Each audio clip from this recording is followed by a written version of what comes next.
I don't think I've ever felt as uncomfortable after eating a meal as when we got out of Willis Tower and It's pronounced Sears. I know it's spelled Willis. I was told very specifically it's pronounced must be Sears. that Great Lakes accent. Yeah, Okay. Sears. Um, Man, I love standing in the room and looking down under my feet and seeing the bottom of Chicago. I wish I wasn't doing like one meal a weekend because I legit almost threw up on and ruined everybody's good time. What a Once vomit once theme. once that vertigo like started to set in. But like the pizza's I mean, it's, obnoxiously large and delicious. But then like hot dogs. I am not a hot dog fan, but in Chicago, I am a hot dog fan. Those sport peppers. I don't know. You can't find them anywhere. I tried to get them imported to Virginia, and they're like $50 a jar. I'm like, why? We have people that live in Chicago. We need to find. I need those sport peppers. These little. They're not jalapenos. They're a little pepper. Yeah. They just a little bit of zip to it. They're not real like crunchy, squeaky pepper like. They are just amazing, and they change everything. How is it possible that you have found tamarind spoons And clamato, but not sport peppers? I'm working on it. Okay. I'm working on it. Next work. on Ugly Thirds. What did you say? Never mind. Okay. On Ugly Thirds. Okay, on thirds.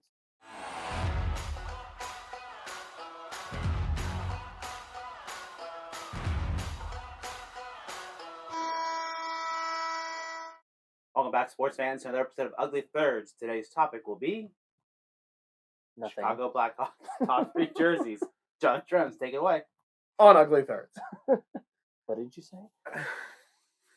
So it's hard. It's also hard to do these whenever a team has had a look forever. Like we struggle with the worst of, but the best of is like to get a top 3.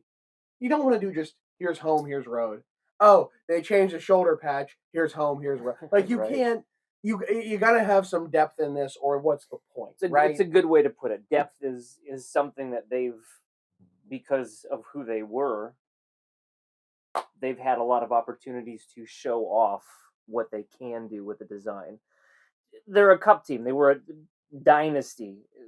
Some people would argue for a long time. So you're getting outdoor games, you're getting special events and things like that, and that's where we find a lot of things from this list. Speaking of, Phil, what is this? This is the 2009 Winter Classic, which is based on the 1935 to 37 season. You don't like my sevens. No, this is the 3 this time. It literally looks like 77. Now we did just criticize the logo. 2020 is not the same as 2007. 2009. 2009. Yeah. There is that. Not that excuses this. No. But it is a direct throwback, with the exception of this. And they updated the shoulder patch to match because this was blank originally. It is a faithful throwback. Yeah. So I'm more willing to budge on that. 10 years makes a big difference in just how we react to things and how we look at things. Oh, the things that were said in my high school versus where the high school where I teach now 15 years later is night and day. The world has changed for a much better place. But so not to, yes, you're right. You'd be absolutely right to call us out of how what you just criticized this logo and now you have it on this list, maybe more than once. It was a very different. It's all relative. Right. There's relativity to that. It was a bad decision, not a bad jersey on the last video. Felt. Everything felt. Love it. No, this isn't felted. I'm shocked. The numbers aren't felted. No. On your soupy jersey. No. But its felt crest is fantastic. Look, considering how the Blackhawks light out look, this is a very, very different look, including different colors. This cream looks fantastic. It does. Vintage white, whatever it is. I like the big chunky stripe that it's you know instantly it's not Montreal. Because anytime you have a midriff stripe, people think Montreal. Mm-hmm. This is definitely not, and I think that matters. I like how the roundel doesn't fit neatly in there. It extends into the red striping here on the chest a little bit. It's a nice little feature. Had I thought about it in looking at the shoulder patch here, I'd put this into my patch category. Oh, really? Mad put it up against the Islanders from the the countdown that we did. At Windy City Hockey, I believe, did mention it. It's a good patch. Yeah, there's a lot of weird idiosyncrasies in it between the paper versions and the versions on the jerseys, and that's a different thing for a different time.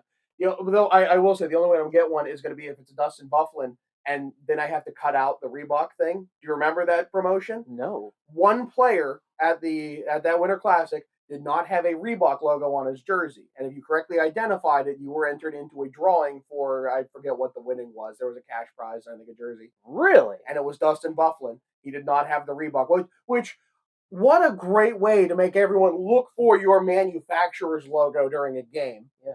Brilliant marketing in a way that I should hate, but I have to respect. But just to have one, and I'd have to get the seam ripper and remove it to do it properly. The thing is, though, thinking back, 2009, we're not using things like YouTube. We can't go back and watch it. It's YouTube is not what it is today in 2009. No. You have to catch the highlights afterwards, and maybe the NHL website, sports. A lot less video streaming at that point, for sure. That's fun. It was a fun little thing. I'm curious because Game Center, when they had Game Center, they had a lot of vintage games like in their library, and when it switched to Hulu and ESPN for Disney, I'm wondering how many of their games, like if the Winter Classic falls in that library category. Seems like something to look up. Contractual thing, I imagine they're trying to get through. This is my number one. I love the proper barber pole when it's done right. Phil, when was this for?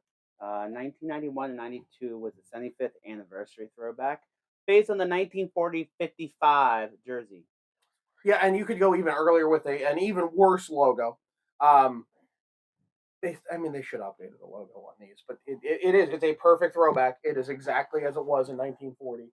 But this was what, 93? 91. This 91, 92. The NHL 75th. All the original 6 teams brought out a special throwback jersey to wear against other original 6 teams. Certainly in 91, we weren't thinking about this Absolutely logo. not. You want to talk about 2009. 1991 was not a question. And there's no extra numbers. Like, it's just Chelios' 7 on the back, and that's the only number there. The fact they added the names at all was actually like as far as from straying from the original as they got. And again, compared to our worst, you poo-pooed all over this jersey. Now, with a side-by-side, explain the value of this over this. There's something about how these are small enough and visually cohesive enough that at distance it blends. It becomes a pattern, right? You see patterned wallpaper. You're not seeing every individual stripe. You start to see it as an overall. Sure. Here, these things are big and chunky enough that you notice each piece. It's jarring in that you're looking at this section and then you see this, and this is different.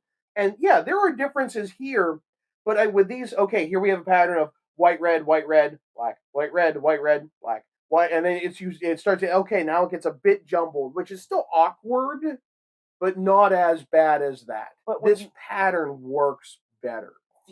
It's too thick. Yeah, I mean, look at... Add shoulders, this might be better. If this is black shoulders, it might be better.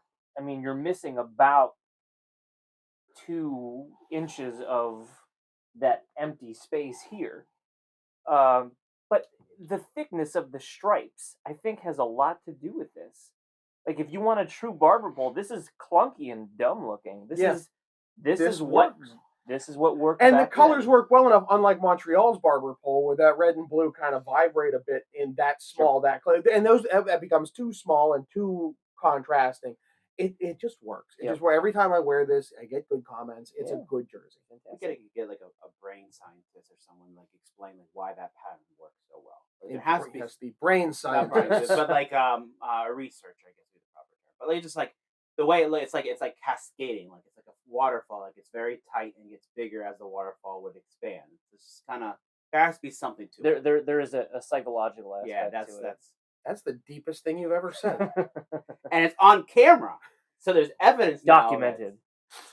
But number 1. Can't mess with a classic, can you? Well, you can if you drop it on the floor. You're sitting on the sleeve, that's why. Oh, Lord. Drum roll forever, guys. You can. You were your coffee. You're a drum major. Your coffee is going to spill on your laptop. Empty. Phil, when they wear this? This is the 2017 to 2019 home, which is really, as you wrote, 1965 to present. Yeah, so I picked the Adidas version because I have an authentic of it. Because if you look at right? Textured. Wow. So you look at Shrems's, and that's the proper logo, right? There's nothing wrong with it. Phil, we're gonna have some jersey cam action on this. Look at the feathers. Oh, no, Philip. No. What did you do? Okay. It's standard twill. There's some stitching on those feathers, but it's not. It's mostly twill, especially you can see in the hair. It's what do you expect, right? Which 95% of the league is using, if not more. This, which is fine. Like this is unless you're getting on ice jerseys, like you're gonna get a twill. And again, better than all the printed nonsense for sure. get. Now let's look at this proper authentic. See if you can get in there. Let's get texture, Phil. Oh, there. This is chain stitched, and you can see it especially when the color. Up close, I see it a lot in the hair. You can actually almost see if like you can get the black hairs. See if you can. I wonder if I can. Ooh, flashlight. I can see a little bit of it. Weird how much the flashlight is. Yeah, Yeah, you see all that? Look how good it looks. So it's done in one long chain with thicker thread, and it goes through. You can probably come back and just around and around and around and around instead of using it like filling it in with just empty space, like you can see here in the face. But this chain stitching, and they've been doing this for a very long time. If you go back to my shorts at the Hockey Hall of Fame, every time I saw it, I went nuts because it looks just so good. Yep. And the sleeve patch is the same. Take a look. You want to talk about the best sleeve patch? This is the one you got to use. This is the one you got to use. I regret not putting this in the mix when we did our showdown. Though, you can already notice, I said there's differences. All right, notice the serif here. Shrems, go ahead and show your shoulder patch. Oh God, Phil! No, don't ever do that again. Where's it going? Is this why people lose when they're trying to find the cow or whatever? At number one or number two? Number one. Notice there's no serif on the C there, but there is a serif. Okay, come back. Is that what that little hook thing is? That's what it's called. Yes, you never noticed how I'm a math person. I don't know anything. A font says sans serif. That means it doesn't have little edges poking up and out. That's what it's called. It's on a serif. Honestly, that's good trivia. A serifed font. So you notice there are two different logos already. There's a lot, and then the paper versions are all over the place when you see it in there. The X's here go all the way to the end. They don't on yours. No, you're right. Yeah, there's all sorts of little wonky things. So which wishbone C is that? Where are you going to use? Well, Adidas started doing that more too to distinguish between Fanatics. And Adidas. But the on ice product has been this for a very long time. You never get that. Right. So I picked the Adidas because we have an authentic. I have an authentic of it. This one is. Oh my God. This is a birthday present. Thank you very much. My thought process here. My thought process here is that if I'm going to spend between $180 and $219 on a jersey, this is what I want. Yeah. That's the quality that I'm expecting when I'm going to shell out that kind of money. Really and truly, yeah. That's what it ought to be, and why I go to eBay for most of my things, because I refuse to pay that much unless it's something really special. If I'm not going to get it any other way, that's how this collection happened. Is what's $20-$30, So, but I mean, look at this lineup. Just look. The good range. You know what's even more impressive? How few people are going to notice the edits we did redoing this part because Jersey Cam failed. Okay, buddy. He just patted Jersey Cam. That's not weird. So, I stand by this list. This is a darn good list. And yeah, the Blackhawks white is also magnificent, and it's used by everybody because it's so simplistic, and every team has a Blackhawks because it's three stripes, right? It works. Just look at it. Just look at this slate. Tell us where we're wrong, because we're not. He's Shrems. I'm John. Phil, take us out. Don't forget to hit that like and subscribe button. Hit the bell to make sure you get notifications when new videos are posted, and come back for another episode of Ugly Thirds. For Phil's birthday, I'm going to give him pieces of Jersey Cam that I smash.